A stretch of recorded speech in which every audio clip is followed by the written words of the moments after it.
So, hello guys, good morning. So, ito yung kambing natin, nanganak na. So, dalawa. Pag-check ko kasi kanina, meron ng dalawang anak dito. Kalalabas lang siguro.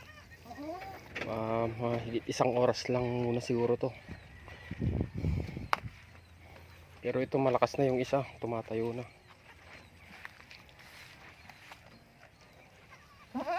So malalaman mo na talagang malakas to kapag masigla siya. Ayan, kakatayo na siya guys. Pero yung isa, ito kasi yung naabutan ko na basa pa kanina.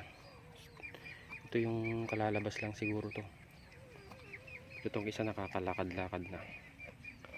So ito yung ito yung napasampan ko nung May guys, kasabay nung anak niya, yung 3 months na nagpasampa. So ito na, nanganak na siya. So maggagawa tayo ng mga update dito magkatapos siguro ng 1 week.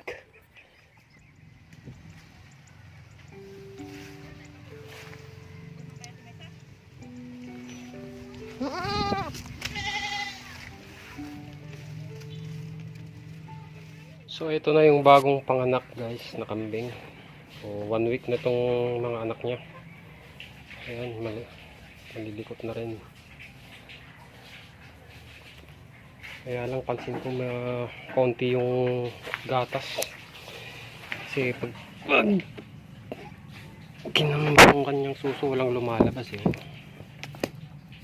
Hindi ko kasi siya may pastol sa labas guys, kasi mayat may yung pag-ulan. So kanina lang umaga, umulan. Kaya yun, kumuha na lang muna ako ng itong dahon ng malunggay para pakain sa kambing, para naman dumami yung gatas niya, kasi kawawa naman yung mga anak niya guys. So ito yung nakuha ko, medyo marami-rami rin. So ito yung papakain ko sa kanya ngayon.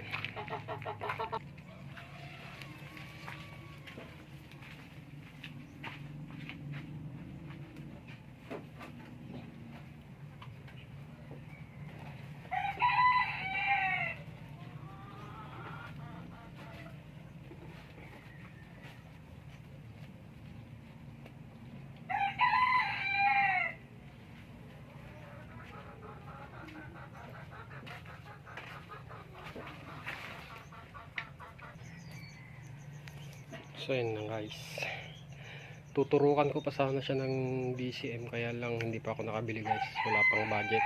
So tsatsagaan ko na lang siyang pakainin ng malunggay para tumami yung gatas niya, para hindi naman kawawa tong mga anak niya magkulang. Dapat tong mga anak niya guys na injekan ko na rin dapat to ng iron, kaso wala pa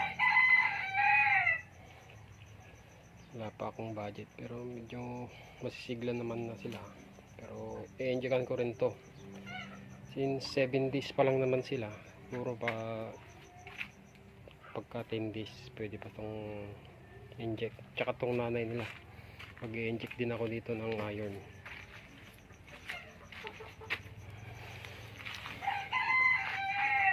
So yun lang guys, ang solusyon ko dito muna sa inahin na kulang sa gatas, pinapakain ng malunggay. So update ko na lang kayo guys pagkalipas siguro ng 1 week ulit dito sa mga alaga nating kambing na bagong panganak. So yan guys, ito yung nanay nung kambing na 3 months pa lang napasampahan na. Sabay silang nasampahan, kaya ito nanganak na siya, dalawa. So ayan. So hanggang dito na lang muna tong ating video guys. So thanks for watching, don't forget to subscribe.